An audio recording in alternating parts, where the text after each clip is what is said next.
மறக்கவும் முடியவில்லை என்று தனக்குள் சொல்லிக் கொண்டவனாக பெருமூச்சு விடுத்தான். மறுநாள் நிதி தன்னுடைய தலைமை அலுவலகத்தில் சென்று வேலையில் சேர்ந்தாள். அவளுக்கு ஒரு ப்ரமோஷனும் கிடைத்தது. ப்ராஜெக்டில் அவளுக்கு அதிக பொறுப்புகள் கிடைத்தன. வேலையும் அதிகரித்தது. ஆனால் வேணுமென்றே கடினமான வேலைகளை கொடுத்து சித்தார்த்தன் நிதிக்கு நன்மைதான் செய்திருந்தான். நிதியால் எத்தனை கடினமான வேலைகளையும் எளிதில் செய்ய முடிந்தது. நடுவில் அவளுடைய தோழி சுமா வந்து அவளை சந்தித்தாள். அவளிடம் மகேஷை பற்றி விசாரித்தாள். சுமா, மகேஷ் வேறு ஒரு நல்ல கம்பெனியில் சேர்ந்திருப்பதாக சுமா சொன்னதை கேட்டு நிதியின் மனம் நிம்மதி அடைந்தது. அவளுடன் தொடர்ந்து பேசிய சுமா, நிதி, மகேஷ் உன்னிடம் மன்னிப்பு கேட்க வேண்டும் என்று சொன்னார். உன்னுடைய மனம் புரியாமல் உன்னிடம் வந்து ஏதேதோ பேசியது தவறு என்று இப்பொழுது வருத்தப்படுகிறார். முதலில் நான் கூட உனக்கு மகேஷை பிடிக்கிறது என்று தான் நினைத்திருந்தேன். ஆனால் யோசித்து பார்த்தபோது நீ மற்றவர்களிடம் எப்படி பழகினாயோ அதற்கு சிறிதும் அதிகமாகவே மகேஷிடம் பழகியதில்லை. நீ அவரை நல்ல நண்பனாக தான் கருதினாய் என்று நான் புரிந்து கொண்டேன். உன்மேல் நான் கொண்ட கோபம் போய்விட்டது என்றாள். அவள் பேச்சில் ஆச்சரியமடைந்த நிதி, நான் மகேஷை ஏமாற்றியே விட்டதாக இருந்தாலும் நீ ஏன் என் மேல் கோபம் கொள்ள வேண்டும் சுமா என்று கேட்டாள். மகேஷ் ஏமாறுவதை என்னால் தாங்கிக் கொள்ள முடியாது நிதி என்றாள். சுமா தலையை குனிந்தபடி. நிதிக்கு இப்பொழுது அவள் என்ன சொல்கிறாள் என்று புரியவில்லை. சும்மாவே தன் தொண்டையை மெதுவாக கனைத்து கொண்டு, உனக்கு புரியவில்லையா? நான் சொல்வதை கேட்டு இது என்ன விசித்திர அன்பு என்று கூட உனக்கு தோன்றும். மகேஷ் தோல்வியுறுவதை என்னால் பார்க்க முடியாது. அது உன்மேல் கொண்ட காதலில் என்றாலும் ஏனென்றால் என்று நிதி முகத்தை பார்த்தவள் நிதியின் முகத்தில் இன்னும் புரியாத சாயல் தெரியவும் தொடர்ந்து நான் மகேஷை காதலிக்கிறேன் பல வருடங்களாக என்றாள். சும்மா சொன்னதை கேட்டு நிதி ஆச்சரியத்துடன், உண்மையாகவா சும்மா? இப்போதாவது மகேஷிற்கு இது என்று எழுத்தாள். தெரியும், அவரே புரிந்து கொண்டார், என்னுடைய காதலை ஏற்றும் கொண்டார் என்று சும்மா சன்னமான குரலில் தெரிவித்தாள். உன்னை போல் ஒருத்தியை அடைவதற்கு அவர் மிகவும் கொடுத்து வைத்தவர்.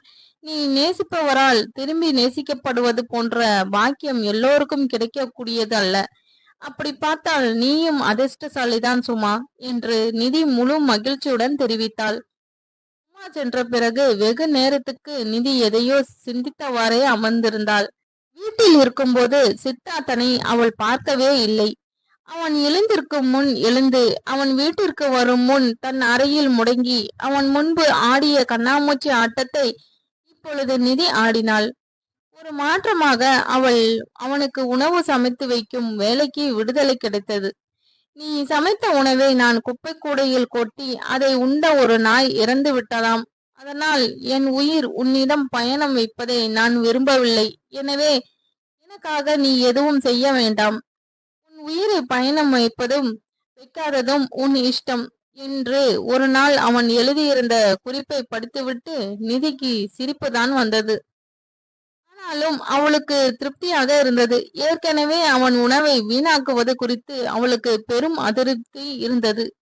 உலகில் எவ்வளவோ பேர் உணவில்லாமல் கஷ்டப்படும் போது இவன் இப்படி உண்ணும் பொருளை வீணாக்கிறானே என்று நிதி அடிக்கடி நினைப்பாள். இனி அது நடக்காதல்லவா? ஆனாலும் அவள் தன் கண்ணாமூச்சி ஆட்டத்தை தொடர்ந்து ஆடிக்கொண்டு இருந்தாள். ஆனால் அதையும் அவளாகவே முடித்து கொள்ளும் நிலை உருவானது. சித்தார்த்தன் நிதியை கண்ணால் கண்டு பல நாட்கள் ஆனதை உணர்ந்தான். இப்படி கண்ணில் படாமல் அவள் ஓடி ஒளிந்து கொண்டே இருந்தால் அவன் எங்கே அவளை வருத்தப்பட வைப்பது? இந்த நிலைக்கு ஒரு முடிவு கட்ட அவன் விரும்பினான். அவள் ஏன் அப்படி ஓடி ஒளிகிறாள் என்று அவன் யோசித்தான். குடித்துவிட்டு அவளிடம் அவன் நடந்து கொண்ட விதத்தை அவன் மனசாட்சி குத்தி காட்டியது. போகட்டும், அது ஒரு வழிதானா இருக்கிறது என்ற மனதிற்குள் எண்ணியவன் ஒரு நாள் விரைவாக வீடு திரும்பினான். அவனை கண்டதும் தன் அறைக்குள் பதுங்க போனவளை நிறுத்தி, நீ எதற்காக என்னை கண்டு ஓடி ஒளிகிறாய் என்று எனக்கு தெரியும். நீ பயப்படுவது போல் இனி எதுவும் நடக்காது. அதாவது உன்னை பாதிப்பது போல் எதுவும் நடக்காது. ஆனால் எப்படி வந்த போதிலும் என் மனைவி என்பது உண்மை. அதற்கான கடமைகளை நீ செய்யத்தான் வேண்டும் என்று உன்னிடம் எதிர்பார்ப்பது அதிகமில்லை என்று நினைக்கிறேன் என்று அவள் முகத்தை ஏறிட்டு பார்த்தான். அவள் முகத்தில் அவன் என்ன சொல்ல வருகிறான் என்பதை ஆராயும் கூர்ந்த நோக்குதான் தெரிந்தது. எனவே மிகவும் ஜாக்கிரதையாக, என் மனசாட்சிக்கு தவறில்லை என்று தோன்றும் விஷயங்களை நீங்கள் எதிர்பார்ப்பது தவறில்லை என்று நானும் ஒத்துக்கொள்கிறேன் என்று அவள் கூறிய போது, ஓ, நீ அப்படி வருகிறாயா என்று மனதிற்குள் நினைத்தான். எனவே அவனும் நிதானமாகவே, அதில் நீ என்னுடன் என் நண்பர்கள் அளிக்கும் பார்ட்டிக்கு வர வேண்டும் என்று நான் எதிர்பார்ப்பது அடங்கும் தானே என்று கேட்டான். அவன் கேள்வியில் இருந்த தூண்டிலை கவனிக்காத நிதி நிச்சயமாக என்று பதிலளித்தாள். பார்ட்டி கொடுப்பது அஞ்சனா என்பதை அவளுக்கு தெரிவிக்காமலே அவளை தன் வலையில் வீழ்த்தினான் சித்தார்த்தன். அந்த வார இறுதியில் சித்தார்த்தன் நிதியை பெங்களூரில் புறநகர் பகுதியில் இருந்த ஒரு ரெசார்ட்டிற்கு அழைத்து சென்றான். அங்கேதான் பார்ட்டி நடக்கிறது என்று அவன் கூறியதும் நிதிக்கு ஒரு முறை இது என்ன மாதிரி பார்ட்டி என்று ஒரு எண்ணம் தோன்றியது. ஆனால் சமாதானத்தின் பக்கம் ஒரு அடி எடுத்து வைக்க அவன் வரும்போது தேவையில்லாமல் பிகு செய்யக்கூடாது என்று அவளுக்கு தோன்றியதால் அவள் எதுவும் சொல்லவில்லை. ஆனால் காரை பார்க் செய்துவிட்டு அவர்கள் உள்ளே நுழைந்ததும் தான் தாமதம். எங்கிருந்தோ சித்து என்று கூவிக்கொண்டே வந்த அஞ்சனா என்ன இவ்வளவு தாமதம் என்று அவனை இழுத்து கொண்டு போனதை கண்ட நிதிக்கு தான் எங்கே வந்திருக்கிறோம் என்று புரிந்தது. அவ்வளவு பேர் நடுவில் அவள் தனியால் நின்றாள். பின் தன்னைத்தானே சமாளித்து கொண்டு சித்தார்த்தன் எங்கே என்று தேடினாள். தொலைவில் அஞ்சனா அவனுக்கு மது ஊற்றி உபசரிப்பதைக் கண்டு பதறிப்போய் வேகமாக அங்கே சென்றாள். விரைந்து சென்ற நிதி அவனை தடுத்து நிறுத்தும் நோக்கில், சித்து, என்னை தனியாக அங்கே விட்டு விட்டு வந்திருக்கிறீர்களே, வாருங்கள் அங்கே போவோம் என்று அவன் கைகளை பற்றினாள். அவளது கையை உதறிய அவன், இங்கே அஞ்சுவிடம் நான் பேசிக் கொண்டிருப்பது தெரியவில்லையா? கொஞ்சம் கூட நாகரிகம் இல்லாம கையை பிடிச்சுக்கிட்டு இழுக்கிறாயே என்றான் அவன். சித்தார்த்தனுக்கும் நிதிக்கும் இடையே ஏதோ சரியில்லை என்று அஞ்சனா யூகம் செய்திருந்தாள். இப்பொழுது அதை உறுதி செய்யவும் விதத்தில் அவன் நடந்து கொண்டதை கண்டதும் அவள் மேலும் அவன் ஆத்திரத்தை தூண்டி விடுவது போல், அதானே, இப்படிப்பட்ட பார்ட்டிகளில் எல்லாம் எங்கே நீ கலந்து கொண்டாய்? சரியான மிடில் கிளாஸ் ரகம்தானே நீ, கொஞ்சம் கூட நாகரிகமே இல்லையே என்றாள். கோபம் எல்லை மீற, நீங்கள் சொல்வது சரிதான், நான் இத்தகைய பார்ட்டிகளில் எல்லாம் கலந்து கொண்டதில்லை.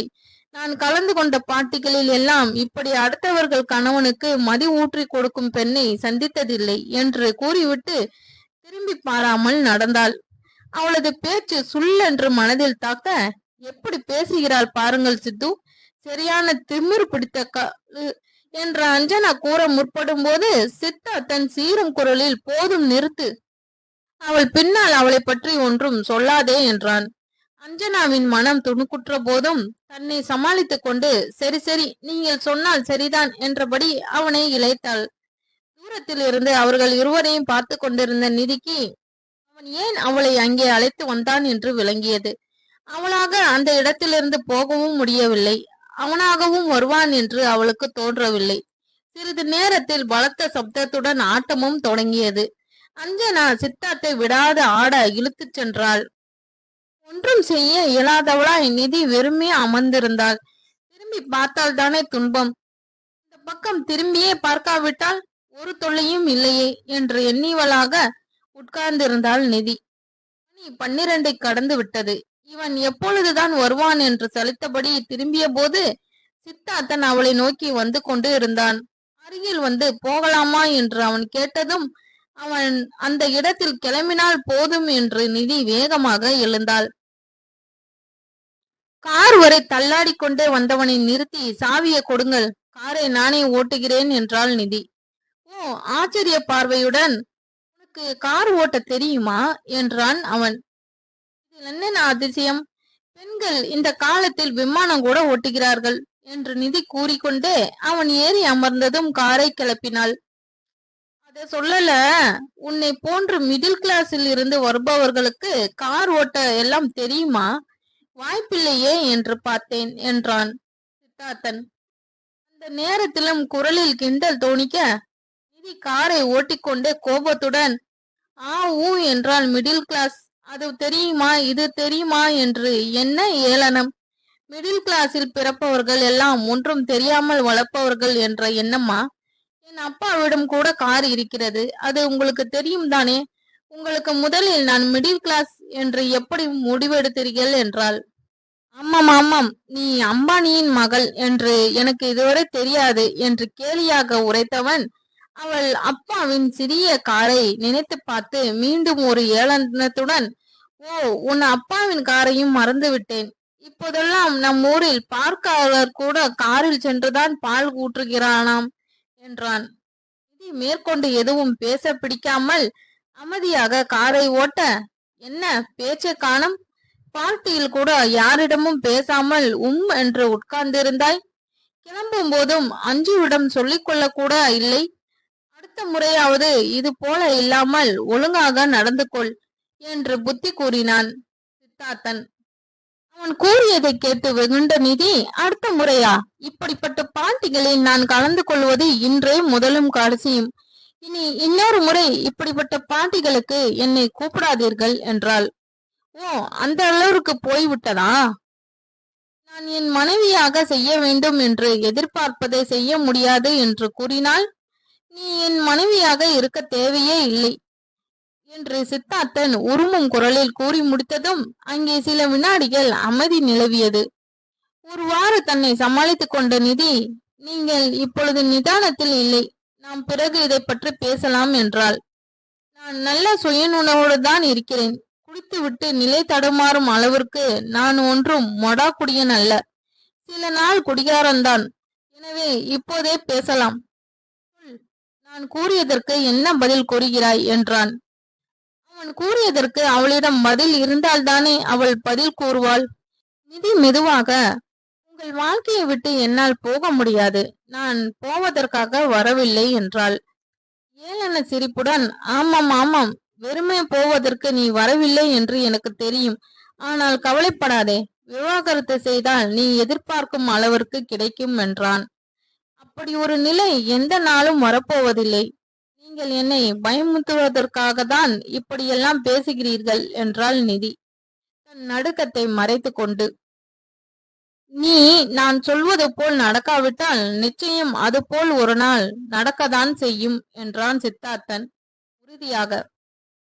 இதற்குள் வீடு வந்துவிட நிதி காரை பார்க் செய்தாள். வீட்டிற்குள் நுழைந்த பின் குடித்துவிட்டு உளறுகிறேன் என்று நினைக்காதே. நான் ஒன்று நினைத்து விட்டால் அது நடக்காது விடமாட்டேன் என்று கூறிவிட்டு தன் அறைக்குள் புகுந்தான். அவன் குரலில் இருந்த உறுதியைக் கண்டு செய்வதறியாது திகைத்து நின்றாள் நிதி. மறுநாள் காலையில் அவனுக்காக காத்திருந்த நிதி நிதானமாக அவன் முகத்தை ஏறிட்டாள். என்ன முடிவு எடுத்தாய் நிதி?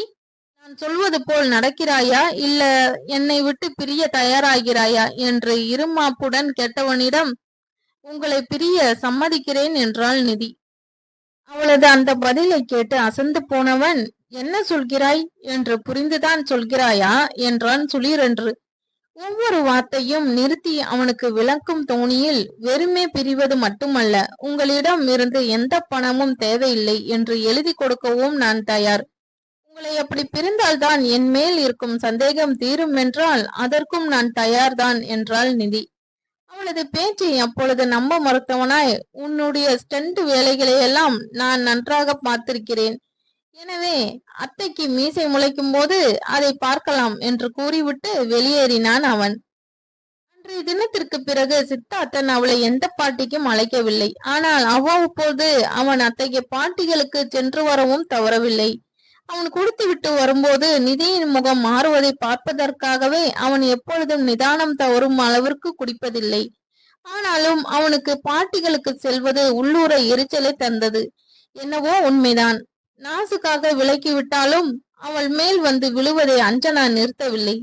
படிப்பில் எவ்வளவோ புத்திசாலியாக இருந்தாலும் அறிவை நல்ல வழியில் செலவழிக்காமல் தகப்பனார் சேர்த்து வைத்த சொத்தை அளிப்பதே குறியாக இருக்கும் அஞ்சனாவை கண்டாலே அவனுக்கு முதலில் இருந்தே பிடிக்காது. இப்பொழுது அவளை சகிப்பது தவிர வேறு வழி இல்லையே. இருக்கும் போதாவது அவன் ஒரு காரணமாக அவளை அனுமதித்தான். ஆனால் அவள் இல்லாத போது அஞ்சனா வந்து அவன் அருகில் நின்றால் கூட விலகி போனான். ஆனால் அஞ்சனாவா அசருகிறாள்? அவன் விலக விலக அவள் மேலும் மேலும் நெருங்கிச் சென்றாள். முன் எப்பொழுதும் பார்ட்டிகளுக்கு வராதவன் ஏதோ காரணத்திற்காக தான் ஒரு பார்ட்டி விடாமல் வருகிறான் என்பதை அவள் உணர்ந்து கொண்டாள். இதை எந்த விதத்திலாவது தான் உபயோகித்துக் கொள்ள முடியுமா என்பதே அவள் குறியாக இருந்தது. இதற்கு நடுவில் ஒரு நாள் நிதியின் முந்தைய ப்ராஜெக்ட் லீடர் குமார் அவர் கூறியிருந்தது போலவே தன்னுடைய புதிய கம்பெனியில் நிதிக்கு ஒரு இன்டர்வியூ ஏற்பாடு செய்துவிட்டு அந்த தகவலை மெயில் மூலம் நிதிக்கு தெரிவித்தார். அதை சித்தார்த்தன் அறிந்தபோது ஒரு கேலி புன்னகை மட்டும் செய்துவிட்டு சென்றான். அவன் அவ்வளவு கேவலமாக பார்க்கும் அளவிற்கு இதில் என்ன இருக்கிறது என்று புரியாத நிதி மறுநாள் குமாருக்கு போன் செய்து தற்போது வேலையை மாறும் எண்ணம் எதுவும் தனக்கு இல்லை என்று தெரிவித்தாள். ஆனால் அவரோ வேலை மாறுவது மாறாதது குறித்து பிறகு பார்க்கலாம் நிதி, முதலில் இந்த இன்டர்வியூ மட்டும் அட்டன் செய். நான் எல்லா ஏற்பாடுகளையும் செய்து விட்டேன், அதற்காவது நீ வந்துவிட்டு போ நிதி என்று கூற, சரிதான், அவர் எல்லா ஏற்பாடுகளையும் செய்ததற்காவது செல்லதான் வேண்டும் என்று நிதி நினைத்தபடி அவருக்கு ஒப்புதல் அளித்தாள். 2 தினங்கள் கழித்து நிதி அந்த அலுவலகத்திற்கு இன்டர்வியூருக்கு செல்லும் போது சித்தார்த்தன் ஏளன புன்னகையுடன் வாழ்த்தினான்.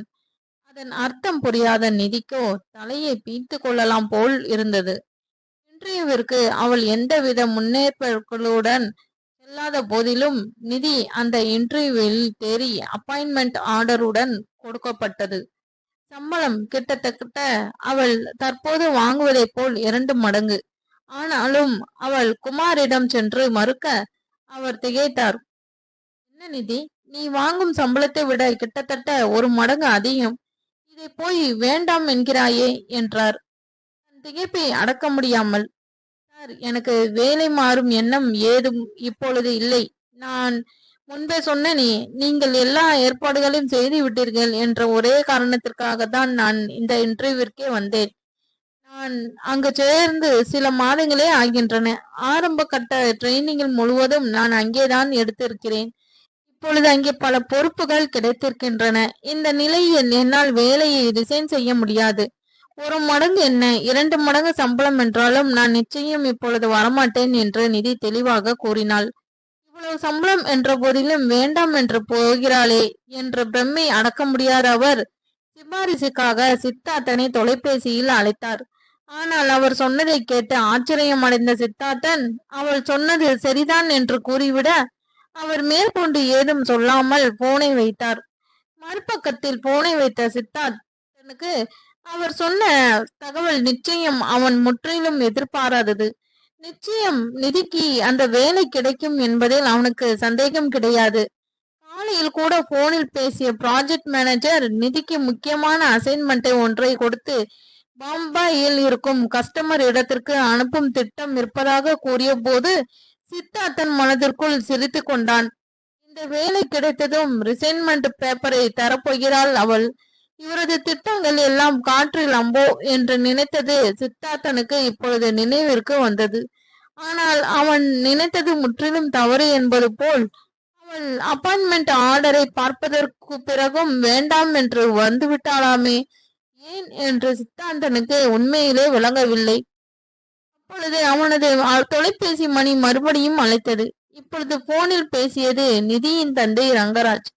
அவரிடம் இருந்து போன் அழைப்பை சிறிதும் எதிர்பாராத சித்தார்த்தன் தடுமாற்றத்துடன், வணக்கம், எப்படி இருக்கீங்கள் என்று வினாவினான். அவர் நேரடியாகவே சென்னையில் எப்பொழுது ரிசப்ஷன் வைக்கலாம் என்று கேட்க சித்தார்த்தன் ஒரு நிமிடம் குழம்பி போனான். சென்னையில் இப்பொழுது எதற்காக ரிசப்ஷன் வைக்க வேண்டும் என்று அசட்டையாகவே கேட்டான். நீங்கள் இப்பொழுது உங்கள் வேலையில் மிகவும் பிஸியாக இருப்பீர்கள் என்று எனக்கு தெரியுமா பிள்ளை. ஆனால் நிதி எனக்கு ஒரே மகள். அவளது திருமணம் இப்படி அவசரமாக நடக்கும் என்று நினைக்கவே இல்லை. இப்பொழுது என் சொந்தங்களுக்கு என்னால் பதில் சொல்ல முடியவில்லை.